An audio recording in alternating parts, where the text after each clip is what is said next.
Hi, welcome to Make It Funny, where I take your suggestions and I make them funny. If you'd like to leave a suggestion, put it in the comments and this is 80s rap. This is when white guys thought they could rap. Today's suggestion comes from, look at me, I'm drooling all over myself. Today's suggestion comes from Timothy Oliphant. Okay, all right. Who, I'm not gay, but if I were gonna be gay, that's who it would be with. Anyway, his suggestion is, it's kind of long. If I told you, I'd have to kill you. So I guess I'll never know what his suggestion is. Or is that the suggestion? You hear it all the time in movies and stuff. Like or it's a bad joke people tell. If I told you, I'd have to kill you. But I wonder if anyone actually follows up on that. Right? You're at a diner, you're with your pal, and you're like, hey, Bob, I never did. Well, I don't know what you do for a living. We've been friends forever, since kids, and I don't know what you do for a living. And then he's like, listen, Ted, if I told you, I would have to kill you.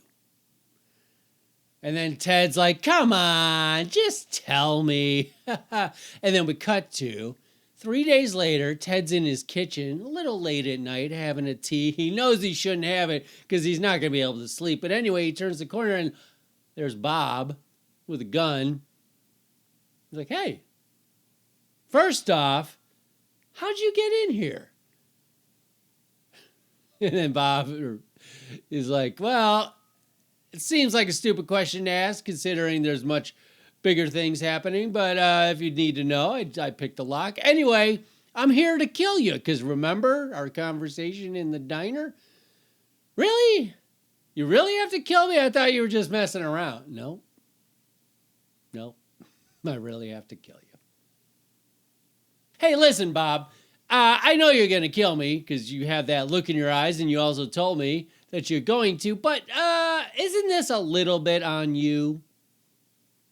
Like if you knew you were going to have to kill me just because you told me what you did for a living, maybe you shut your stupid mouth and don't tell me. I think this is as much of your responsibility as it is mine. Who's really at fault here?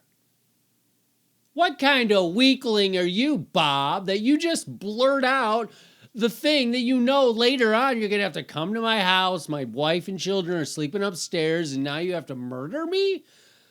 Shame on you, Bob.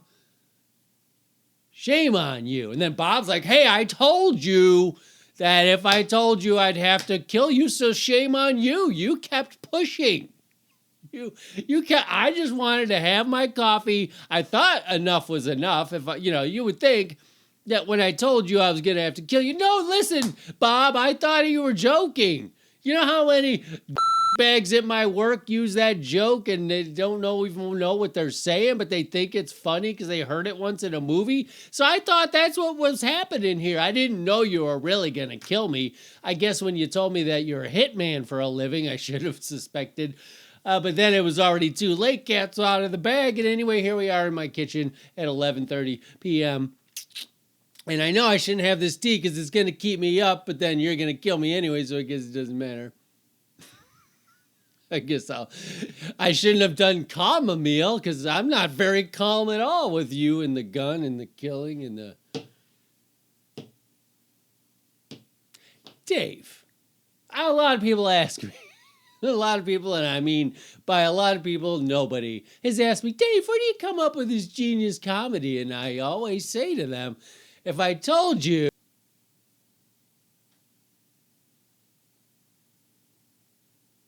I can't stop thinking about the drool stain I got. Do I just go with it?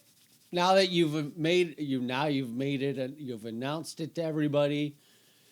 So why don't we cut this part out?